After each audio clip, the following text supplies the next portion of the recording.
હાલો મિત્રો, નમસ્તે. આશા રાખું છું કે આપ બધા એકદમ વ્યવસ્થિત, સુંદર, સ્વસ્થ અને આપણા કામમાં વ્યસ્ત હશો. તો વાત કરીએ તેના વિશે. કામધેનુ યુનિવર્સિટીની ભરતી 2026 વિશે. પોસ્ટની વાત કરીએ તો જુનિયર ક્લાર્ક, ટોટલ જગ્યાએ 101. કાયમી ધોરણે ભરતી થવાની છે. વર્ગ 3ની આ ભરતી છે. નોકરી મેળવવા માટે સુવર્ણ તક છે. સ્થિર કારકિર્દી શરૂઆત કરો કામધેનુ યુનિવર્સિટી સાથે. આવી જ માહિતી મળતી રહેશે તમને મારી આ યુટ્યુબ ચેનલમાં. તો લાઇક, શેર અને સબસ્ક્રાઈબ અવશ્ય કરો. હવે આપણે વાત કરીએ કામધેનુ યુનિવર્સિટીની ભરતી વિશે. તો આ વિડીયોને તમે સ્કીપ ના કરતા. હવે આપણે વાત કરીએ સ્ટેપ બાય સ્ટેપ જુનિયર ક્લાર્કની ભરતી જે કામધેનુ યુનિવર્સિટીમાં આવેલી છે તેના વિશે. તો વિગતે વિસ્તારથી વાત કરીએ તો વિડીયોને અંત સુધી જરૂર જોવો. કામધેનુ યુનિવર્સિટી ક્લાર્ક ભરતી 2026. કુલ જગ્યાઓ 101. ખૂબ જ મોટા પ્રમાણમાં જગ્યાઓ માની શકાય. વર્ગ 3ની આ ભરતી રહેવાની છે અને કાયમી ધોરણે થનારી ભરતી રહેવાની છે. કાયમી ધોરણે જુનિયર ક્લાર્કની સેવા આપવાની રહેશે. વાત કરીએ શૈક્ષણિક લાયકાત અંગે તો ઉમેદવારે કોઈપણ માન્ય બોર્ડમાંથી ધોરણ 12 પાસ અથવા તેના સમકક્ષ હોવી જોઈએ. કોમ્પ્યુટર અંગેનું જ્ઞાન હોવું ખૂબ જ આવશ્યક રહેશે. હવે વાત કરીએ વયમર્યાદા વિશે. તો અરજદારની વયમર્યાદા 18થી લઈને 33 વર્ષની વચ્ચે હોવી ખૂબ જ આવશ્યક રહેશે. સરકારના નિયમ અનુસાર અનામત કેટેગરીના ઉમેદવારને ઉંમરમાં છૂટછાટ મળવાપાત્ર રહેશે. વાત કરી લઈએ ઓનલાઈન આવેદન તારીખ વિશે. તો ઓનલાઈન અરજી કરવાની શરૂઆત 1 જુલાઈ 2026ના રોજ 11 વાગ્યાથી થઈ ચૂકી છે. ઓનલાઈન અરજી કરવાની અંતિમ તારીખ રહેશે 30 જુલાઈ 2026. અરજી માટે ખૂબ જ લાંબો સમય આપવામાં આવેલ છે. આગળ વાત કરીએ અરજી ફી અંગે. તો જનરલ અને ઓબીસીના ઉમેદવાર માટે અરજી ફી રૂ.1000 રાખેલ છે. એસસી, એસટી, પીડબ્લ્યુડીના ઉમેદવારો માટે કોઈ ફી રાખેલ નથી. તે લોકોને અરજી ફી માફ રહેશે. આગળ વાત કરીએ જુનિયર ક્લાર્કના પગાર વિશે. તો પગાર ધોરણ પ્રથમ 3 વર્ષ માટે ₹26,000 ફિક્સ રહેશે. ત્યારબાદ 7મા પગાર પંચ લેવલ 2 મુજબ માસિક પગારમાં મળવાપાત્ર રહેશે તથા અન્ય ભથ્થા પણ મળી રહેશે. અરજી કરવા ઈચ્છુક ઉમેદવારો આજે જ જઈને અરજી કરી દેવી, કેમ કે ઓનલાઈન આવેદન પ્રક્રિયા ચાલુ થઈ ગઈ છે. ત્યારબાદ અંતિમ સમયમાં આવેદન કરવામાં ખૂબ જ તકલીફો થાય છે. તેવું ન થાય તે માટે આજે જ અરજી અવશ્ય કરો.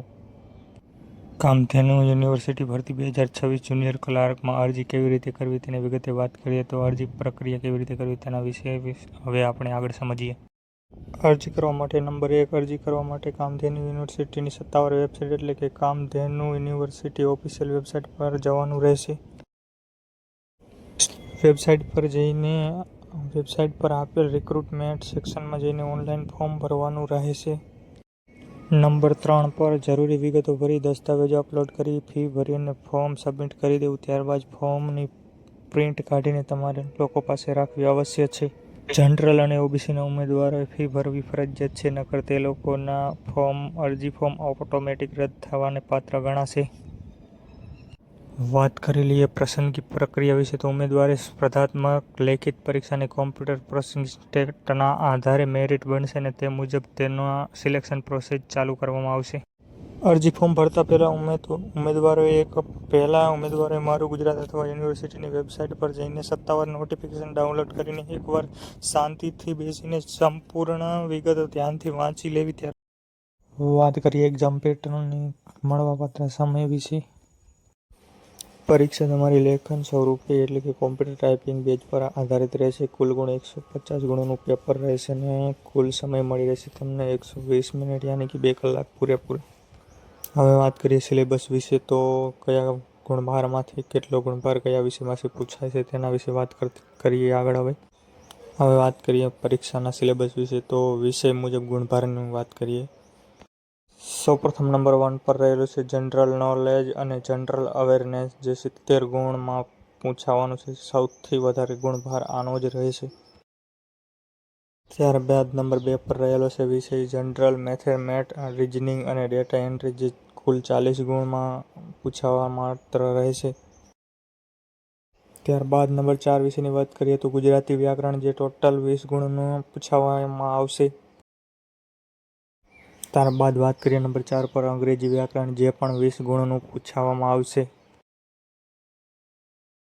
આ જ રીતે કુલ 150 ગુણનું એક્ઝામ પેટર્ન રહેશે અને કુલ સમય મળશે તમને 2 કલાક સમય પૂરેપૂરો મળી રહેવાનો છે. તો ઉમેદવારોએ આ ધ્યાનપૂર્વક અવશ્ય દોરી લેવું અને સિલેબસ મુજબ તૈયારી ચાલુ આજથી જ કરી દેવી જોઈએ. હવે આપણે વિસ્તારથી અભ્યાસ વિશેની માહિતી મેળવીએ તો સૌપ્રથમ વિષય રહેલો છે જનરલ નોલેજ, જેના 70 ગુણમાં પૂછાવાનું છે. તેમાં શું શું પૂછાઈ શકે તેના માટે ગુજરાતનો ઇતિહાસ, ભૂગોળ અને સાંસ્કૃતિક વારસો, ત્યારબાદ ભારતનું બંધારણ, પંચાયતી રાજ, સામાન્ય વિજ્ઞાન અને મતગમત અંગેના પ્રશ્નો આમાં પૂછાઈ શકે છે. ત્યારબાદ વર્તમાન પત્રિકો એટલે કે કરંટ અફેર અને યોજનાઓ પૂછાવા માત્ર રહેશે. તે સચોટપૂર્વક આપી દીધેલું છે. આ સિવાયનો બહાર જનરલ નોલેજમાંથી તમને એક પણ પ્રશ્ન પૂછવામાં આવશે નહીં.